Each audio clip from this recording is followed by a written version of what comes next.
Hello दोस्तों, मैं हूं मोहम्मद रजी। देश के गृह मंत्री अमित शाह अक्सर कहते रहते हैं कि यूपी में सब चंगा है, महिलाएं सुरक्षित है।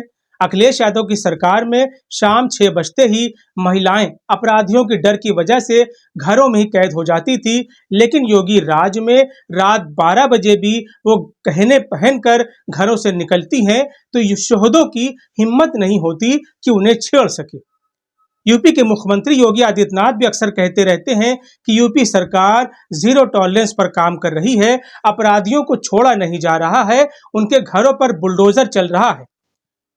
देश के प्रधानमंत्री नरेंद्र मोदी भी अक्सर योगी सरकार की तारीफ करते हैं और कहते हैं कि यूपी में अपराध कम हुआ है। लेकिन अमित शाह हो, मोदी हो या फिर योगी आदित्यनाथ, क्या इनके दावों में कोई दम है या फिर ये सारी बातें यूं ही कहते हैं? अगर हम एनसीआरबी और एनसीडब्ल्यू की आंकड़े की बात करें तो पता चलता है कि इनके दावों में कोई दम नहीं है, ये सरासर झूठ बोलते हैं।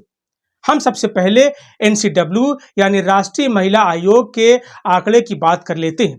एनसीडब्ल्यू के मुताबिक साल 2023 में इंडिया के अंदर महिला अपराध से जुड़े कुल 28,000 से ज्यादा मामले दर्ज हुए।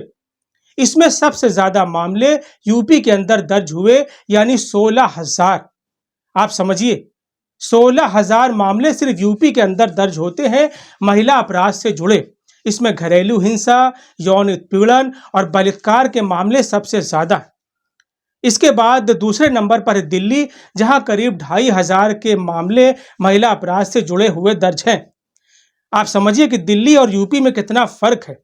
यूपी में 16,000, दिल्ली में 2,000। इसके बाद महाराष्ट्र हो, बिहार हो, हरियाणा हो, इन सभी प्रदेशों में 1 से 1,500 के बीच महिला अपराध से जुड़े मामले दर्ज हुए हैं।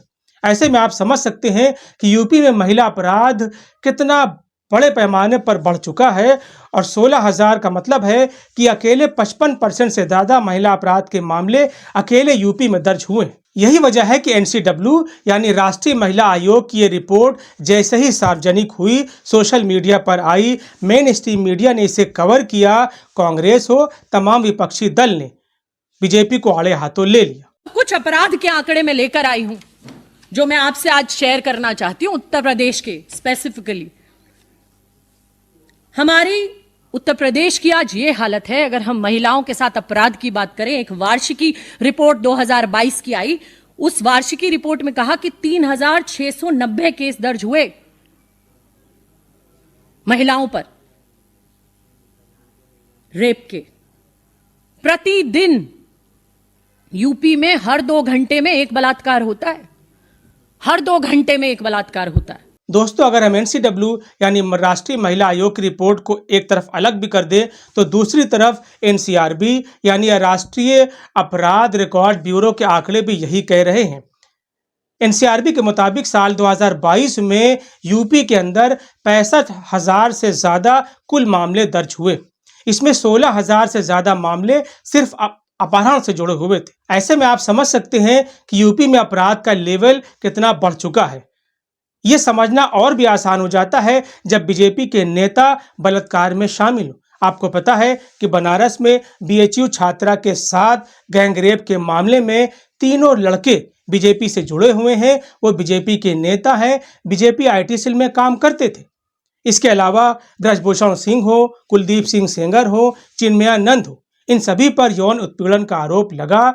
कुलदीप सिंह सेंगर के साथ क्या हुआ आप जानते हैं, बताने की जरूरत नहीं है। यानी जब बीजेपी के नेता, बीजेपी के वर्कर्स महिला अपराध के मामले में जुड़े हुए हैं तो फिर आप समझ सकते हैं कि यूपी का क्या हाल है और योगी आदित्यनाथ की बातों में कितना दम है। अब जरा सोचिए कि जिस तरह बनारस की घटना हुई, अगर अखिलेश यादव की सरकार में हुई होती तो यही मेन स्ट्रीम का मीडिया किस तरह इस घटना को लेकर उड़ रहा होता।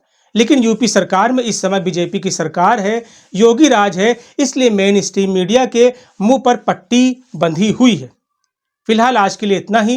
वीडियो पसंद आया हो तो इसे लाइक और शेयर जरूर करें, चैनल को भी सब्सक्राइब करें। धन्यवाद।